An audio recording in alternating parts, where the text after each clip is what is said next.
Hey everyone, welcome back to my channel, Diverse Goddess. It's your girl Hannah, and in today's video I'm going to go over how foods create moods and how diet can affect how you feel. So keep watching.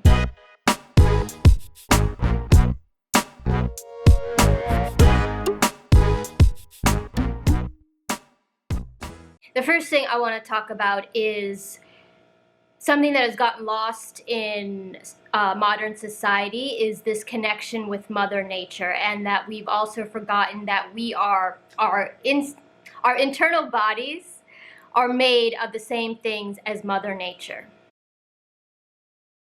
And everything that Mother Nature has been provided to work for us and not against us. So to get into this, I have to get a little bit into the chakra system. And the chakra system is just really a chart to let you know what parts of the body govern and control certain energies and emotions on a general level.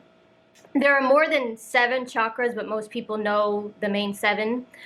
We have chakras in our fingers, we have chakras in our shoulders, there's earth chakras because, again, the earth is a body, and just like our body, it has energy centers. So you get the idea. So what do chakras have to do with diet? Well, first, I had to talk about the body because understanding the body, all parts of our body have a different function. Just like our nose is there to smell, just like our eyes are there to be able to see, our ears are there to hear. Everything has a different purpose and function. And our chakra centers are all associated with different colors because colors are associated with different energy. They're associated with different feelings. And again, I don't need to get into all of that, but I did want to mention the colors of the chakras because what else has colors? Foods have colors. So what do foods and colors have to do with the body? So natural foods like fruits and vegetables directly correspond to different chakra points on your body. So the colors of the foods directly correspond to the different colors of the chakra system. And like I've mentioned before, how our bodies hold emotion. So if you're blocked in a certain center of your body, whether it be your stomach, maybe it's your throat, whatever center you're blocked, nature made it very easy for us to be able to cleanse that and to be able to heal that and release it through foods, through diet. So let's say you're closed in your throat chakra or you're blocked there. The color of that throat chakra, you would then eat the colors of the fruits and vegetables that correspond with that center. So fruits and vegetables can really help us to unblock energy depending on the color and depending on the point on the body. And the fastest way, if you really, let's say you want to just reset your whole body altogether, the fastest way is to drink water, because if you look at water, what can it create? A rainbow. So water actually has all 7 colors of the chakra system. And so if you do a water fast, the reason why it's called a water fast, because it's the fastest way to reboot your whole entire body system. So why is it important what we put in our bodies? Because our bodies are like a vehicle. They are our vehicle. And it's the same thing as like a car, for example. Like the brakes control how you stop, the wheel controls how you turn, etc. And so every part of the car has a different function. Every part of the car controls something else. And so if something is blocked in the car, you then have to take it out. You then have to clean it, right? And the same thing with if you put the wrong type of gas in your car. What happens to the gas? It doesn't run properly. It gets blocked up. And so there's a lot of issues that happen because you put the wrong fuel in your car. And the same thing happens when you put the wrong stuff that doesn't correspond to your body's makeup into your body. You start getting blockages, you start even gaining weight and create fat and a lot of other unhealthy things. And eventually, if you eat bad enough for too long, you eventually would then manifest an actual sickness like cancer even, and other types of diseases. And what you eat does affect how you feel, because if you're eating too many bad foods or processed foods, they then go into our cells and they start making us feel sluggish. They might even make us feel lazy. They don't make us feel very motivated because they're sending signals to the brain that have lower vibration thoughts. So the foods that you're putting in your body also have energy. So if you're putting in bad food like fast foods or McDonald's, for example, that's actually lower energy vibrational food. And so when you put it in your body is going to correspond to that energy, and your thoughts are going to be more depressed, more sad, more lazy almost, which make you not feel good, obviously. So when you put the wrong foods in your body then starts creating an energetic imbalance because of it. And that energetic imbalance, you start to align with it, and your thoughts start to align with that energetic imbalance. And what is imbalance? It's feelings of not being stable, it's feelings of not feeling good, right? So if your body is out of whack energetically and you're putting foods in it that throw you out of whack, it then affects your whole emotional well-being. Also, what creates fat is the imbalance in the body. So if you, let's say, you're somebody who's very depressed, because that's easy to identify, right? So you have these depressed thoughts in your brain, and because those thoughts, again, we're not intended to dislike ourselves, we're not intended to hurt ourselves or beat ourselves up, we're not intended to have these low energy vibrational thoughts, right? And so if we have thoughts of depression, that is an imbalance in the brain. And so what happens is, because that imbalance in the brain, that energy then goes into the body, and the body has to respond to that. It has to, there is an effect that comes from it. So that energy goes into the body, and it has to balance that energy out, because there's an imbalance here. It has to balance that energy out. And then as a result, to try to balance that out, you start creating fat. You start getting heavy, because that's, in essence, your body trying to balance out the imbalance. And again, in understanding the body, depending on what type of thoughts you have or what type of negative feelings are going on in your emotional well-being, your body will store fat in different areas of the body. Like, for example, if you're somebody who worries a lot, you have a lot of anxiety, you will most likely have a lot of fat around your stomach area, because that's the energy point where anxiety manifests. And if you're somebody who's very guarded, say you try to protect your heart a lot, and you don't trust very much, you will gain a lot of weight around your thighs, for example. And so the body is almost like an emotional roadmap of what's going on in your subconscious and your emotional self, because the body knows where those imbalances are, and it shows up in the body.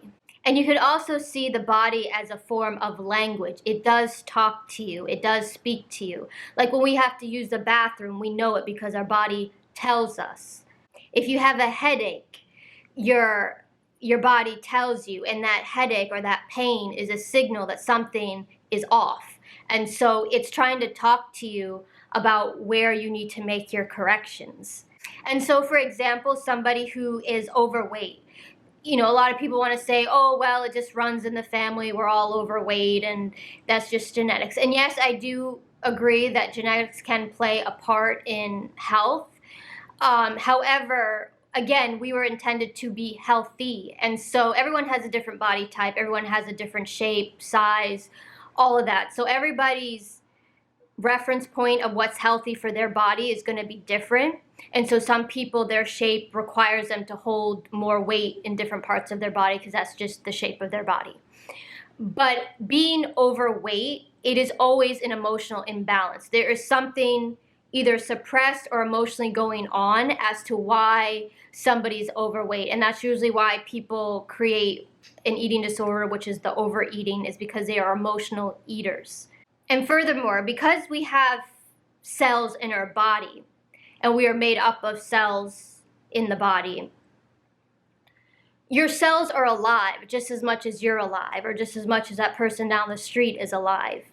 And so the more you feed your body unhealthy food, your body again responds to that and wants more unhealthy food, because it starts growing a personality of its own. Those little cells are like little gremlins inside. Like, that's why when people, they try to diet, it's very hard because they have been eating so unhealthy for so long that their body craves it. Those little gremlins, those little cells in your body, like imagine if they're actually real life people.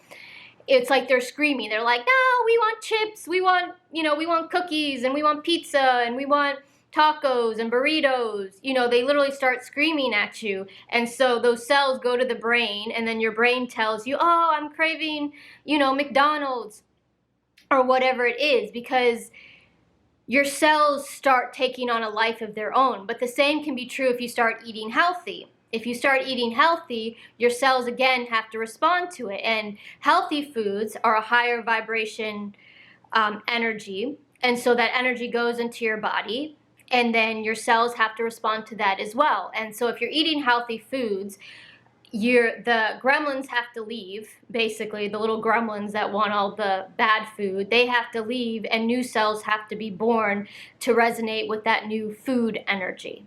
Also, when your body starts responding to all these imbalances, these emotional imbalances in the brain, and then they start showing up in the body, that's also why sometimes trying to get back into shape is hard. Because like I've said many times in my videos, that the body holds emotion. And so because you've gained all this weight, for example, that is something that you've been suppressing in your subconscious. It's an emotional suppression. So it shows up in the body as fat, and therefore you're unaware of what it is that you're feeling. So when you start exercising, some people, it's painful for some people, not because they're out of shape. I mean, that is one part, and the heaviness of everything, that is one part. But the other part is because it's an emotional stress that's happening, because you're releasing these suppressed feelings. You're releasing these feelings that you have been pushing down and that you haven't wanted to deal with. That's why some people even can get pissed off, because maybe some people are holding angry feelings. And so when they start working out and they start trying to get back into shape, all of that energy starts to get released and it comes to the surface. And so you have to kind of get past that before you can start feeling good again. So a lot of people who have pushed past that, it's why. And then they start, realigning with themselves. They start, feeling better again. And then again, their body starts to shift and they correspond to the new energy. So that is why it's so important what you put in your body matters, because it can help balance out your energies. It can help create better feelings, better moods for yourself. So what does that mean? Are you thinking, Hannah, are you telling me that I can never enjoy foods and I can never enjoy the things that I want to eat, and I can't even enjoy like chocolate? No, I would never tell you to stop eating chocolate, because I'm not crazy.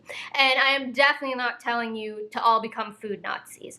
But I am telling you to just start to be aware of what you're putting in your body. Like me, for example, I probably eat healthy 80-85% of the time. And those other times, what I do, the other 15-20%, I just sort of inhale, exhale, and then say fuck it, and I just eat what the hell I want. There are some things that I absolutely won't eat, like I definitely won't eat McDonald's or other fast foods, but if I want to eat chocolate or pizza sometimes, I just let it happen, I eat the pizza and I get on with my life, because I know the rest of the time I'm eating healthy, because we also want to live, we also want to enjoy life. And if occasionally you want to have, chips or whatever it is that make you happy, cookies, eat it and then get on with your life. So really the goal is that we want to get into healthy habits. So when we want to cheat once in a while, it's not a big deal. Because if the percentage or the bulk of the time you're eating unhealthy and occasionally you eat healthy, that's not very beneficial, now is it? So I'm just saying everything in moderation, but we do want to keep the percentage of eating healthy a lot higher. So on that note, I'm going to end today's video. And if you have any questions or comments, please leave them below. And if you want to stay connected with me on Instagram, you can find me at Hannah Rokes. And don't forget to hit the like button and subscribe. And I will see you in the next video. Bye.